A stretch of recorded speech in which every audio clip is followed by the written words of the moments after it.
Imagine walking into, like, a massive Vegas sports bar. You've got 160 different TVs, and they're all perfectly synced, playing, I don't know, 40 different games at once. Oh, yeah, it's wild. Right. Have you ever wondered what kind of monster computer is hiding in the back room, keeping all of that from just totally crashing? Well, it certainly isn't your standard living room cable box, that is for sure. Yeah. I mean, when most of us think about setting up a screen, we think about, a single finite piece of furniture. You grab something like the Hall Technologies HDTVSupply, Okay, right. which is that simple 43-inch white desktop monitor stand that we saw in today's source material. Yeah, you just bolt a screen to it and you're pretty much done. Exactly. But it is deceiving. That one white stand makes you think AV setup is just about tightening a few bolts. Right, but then you flip a few pages into this commercial AV catalog from HDTVSupply, and suddenly you're looking at the actual hidden architecture powering these massive screen-filled spaces. It is a completely different world. It really is. Yeah. That's our mission for this deep dive. We're using this seemingly mundane desktop stand as a gateway to decode the high-stakes ecosystem of commercial video routing. Yeah. So, okay, let's unpack this. Yeah. Because going from a single desktop monitor to a Wolfpack modular HDMI matrix switcher is just a wild ride. Oh, it really is a massive jump in scale. Right. The catalog lists these absolute units, routing a staggering 160 inputs to 160 outputs. And mostly they're just using standard Seed 6 internet cables. I mean, if my home TV setup is a quiet suburban intersection, the 160-screen matrix is like a 10-lane highway during rush hour. That's a great way to look at it. And if you tried to route 160 different video signals using basic consumer splitters on that highway, this system would just immediately fail. Just a total traffic jam. Exactly. Think of a standard consumer video splitter, like a single rigid pipe. You push too much water through it and it bursts. So to handle this kind of scale, these venues rely on highly specialized hardware. Like what? Exactly. Specifically, they use 4K 60Hz AV over IP matrix systems, and they pair those with really complex video wall processors. Okay. And those processors, they can scale anywhere from simple 1x2 setups all the way up to massive 10x1 configurations. Wait, AV over IP. If you're running 160 4K video feeds over a standard internet protocol, isn't that just going to result in massive lag? Well, I mean, I can barely get a basic Zoom call to stream smoothly on my network at home. Right. It would be an absolute nightmare on a home network, but this isn't functioning like your regular Wi-Fi router. Okay, how so? By chopping the video into data packets, the system isn't forcing a massive, continuous fire hose of video down a single wire.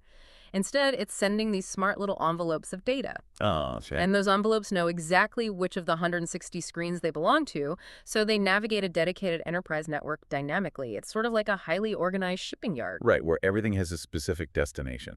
Yes, exactly. If one shipping container gets delayed, or, a video feed in this case, the port director just reroutes it to another dock without stopping the rest of the cargo. Wow.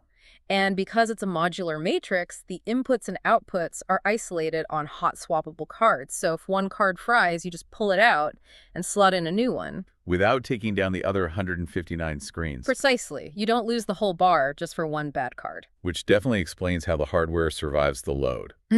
But I'm thinking about the logistical nightmare of the human actually trying to use it. Oh, yeah. I mean, if a bartender just wants to put the local football game on screen number 42, they aren't going to be writing network routing code, right? So how do you actually interact with a 160-screen beast? Managing that kind of volume definitely requires heavy-duty interfaces, but they're surprisingly accessible. The catalog lists quite a few diverse control methods. Such as? You have proprietary Wolfpad tablet systems, or you can actually just run free control software on a standard Windows 11 PC. Wait, really? Just a normal computer? Yeah, just a normal PC. And for deeper fail-safe integration, they use systems like dual RS-232 or TCP/IP control. Okay.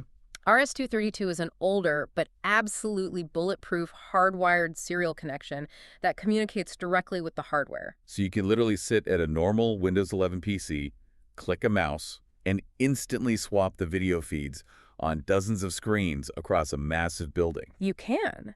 But what's fascinating here is who is actually sitting at that PC, because this hardware isn't just for sports bars. No, the catalog prominently features government purchasing channels. We're talking federal GSA schedules, TAA-approved Right, products. which means the gear is manufactured in compliant countries, Yeah. which is a strict legal requirement for federal spaces. Exactly, yes. And it even lists the NASA SOVP program, which handles mission-critical federal contracts. Hold on, you're telling me the exact same video routing infrastructure showing a Sunday football game, with a side of buffalo wings, is powering a NASA data control center. That is exactly what I'm saying. The core requirement is identical, and that is uncompromising reliability. Whether that visual data is tracking a linebacker's route or a leaner launch trajectory, the system simply cannot drop a frame. That is incredible to think about. So when agencies purchase through programs like SCWP, they are securing that exact same modular AV over IP infrastructure because it has been proven to handle immense data loads seamlessly. So next time you're at the airport staring at that massive wall of departure times or just sitting in a sports bar, you aren't just looking at TVs. You're looking at the endpoints of an IT infrastructure that rivals a military base. You really are. The screen on the wall is just the tip of a very complex technological iceberg. It really puts that single white monitor stand into perspective, doesn't it? Oh, definitely. Well, here's a final thought to leave you with before we wrap up this deep dive. Mm. The sources already list dedicated categories for 8K HEMI extenders and 8K SDI products, Mm-hmm. and SDI being the professional broadcast standard for video cabling. Yes, exactly. So right now, these massive 160-screen matrix systems are managing 4K video. As the world inevitably transitions to 8K, what happens to these highly integrated command centers when the sheer data weight of every single video stream they process quadruples overnight?